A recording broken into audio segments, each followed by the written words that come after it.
The greatest threat from a pandemic perspective, according to pandemic experts, is something called H7N9, which is a strain of bird flu. Now, when we talk about bird flu, we sometimes think about animals in the wild, but actually wild animals don't pose a significant threat to us from a bird flu perspective. The problem is bird flu becomes severe for humans when it mutates in intensive factory farms.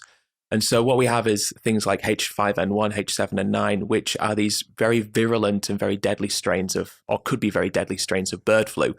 And the issue with factory farming is it packs animals in so intensely that you have this kind of petri dish that a virus can spread from animal to animal, mutate at a rapid rate. And then what you have is, of course, human contact, which can then bring these viruses into a human-centric society as well. So when we talk about viruses and flus and the risk of pandemics, the major risk is coming from factory farms especially. Now, the problem is we often look at wet markets in Asia and we say, these wet markets where wild animals and exotic animals have been traded, that's where the biggest pandemic threat comes from.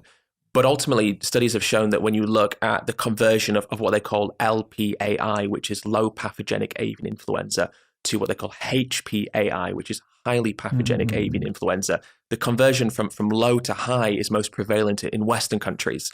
And so actually, when we look at the threat of bird flu, which potentially has the capacity to end civilization as we know it, and that sounds so over the top, and it sounds like I'm being hyperbolic.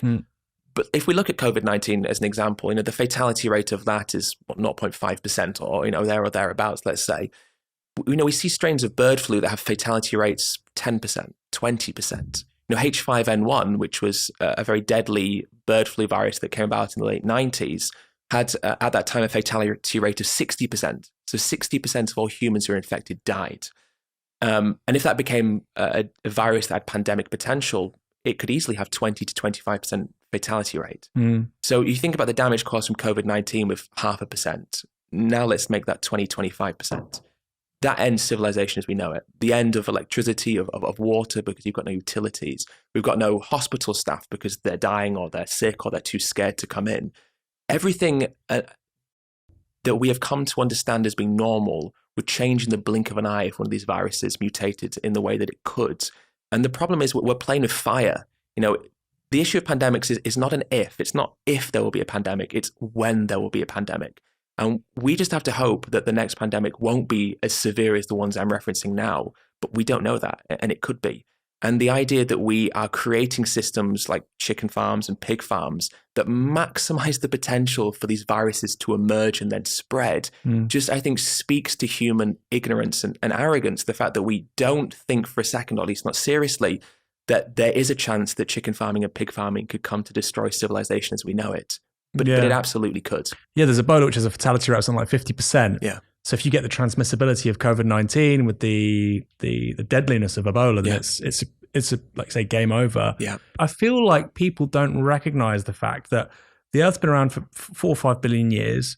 We as a species have been around for about 300,000 years. Agriculture is 12,000 years old. Yeah. We don't really know how it ends. We've got a very small sample of how this really works. And factory farming is just a couple of 100 years old. And I think just to impress this point, I did a podcast recently with some guys who wrote a book called Half Earth Socialism. They make the same point you do in this book, but they sort of basically list all of the pathogens that we know of, measles, smallpox, and it's all because of agriculture. It's all in the last 12,000 years. Cholera's in the 1790s. Yeah. And I don't feel like people know that, but I feel like it's for you guys, for vegan advocates, it feels like it's a new sort of tool or a weapon in your armory. Is it something which you're finding a bit more of a response to? Because even a conservative or Republican politician has to take food security, quote unquote, more seriously now, which means a lot less of this kind of farming, surely. I mean, yes and no. I think there's a fatigue around the conversation of pandemics, which has worn people out. And I think at the beginning, some of my most popular content was around that. And talking about the things that we just discussed. But now I think it's less so because people are a little bit more tired. And then obviously the theories about the lab and Fauci and stuff have kind of taken away from the animal argument because people perceive it as being something a little bit more man-made than naturally caused, of course. So I think that there is those two compounding aspects to it. But by and large, it's a conversation that didn't exist a few years ago. There were some vegans talking about it. And there were, of course, a lot of virologists and infectious disease experts that were talking about it. But I think it's a mainstream conversation now. I remember right at the beginning of the pandemic, I put a post up. It was talking about how Ebola had come from animals, how the HIV virus had come from consuming animals. And it was talking about these different viruses that had come from animals. And I remember that the Mirror actually ran an article on me saying that I was outraging people by spreading this misinformation.